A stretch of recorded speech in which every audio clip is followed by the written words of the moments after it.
I have to say, Patrick does sound like the model patient from your point of view, James, in terms of, he was focused, he's handpicked his consultant, he's driven, he's been told what to do, he knows what's happening. But from my side of things, it makes my job so much easier.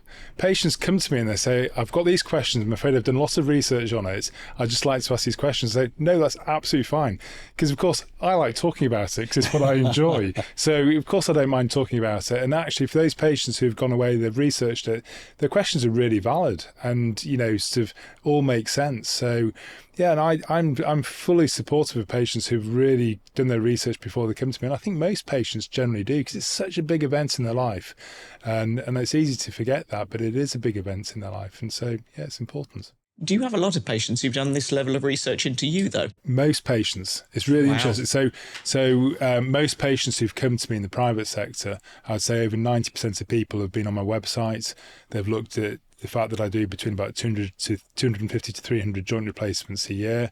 And they've also looked at my National Joint Registry data as well. So that's really robust data that tells you what your revision rates are as compared to everybody else. So yeah, they've really researched in quite a lot of detail, and consequently you get people coming from all over the place coming to see you, which is quite complimentary, really.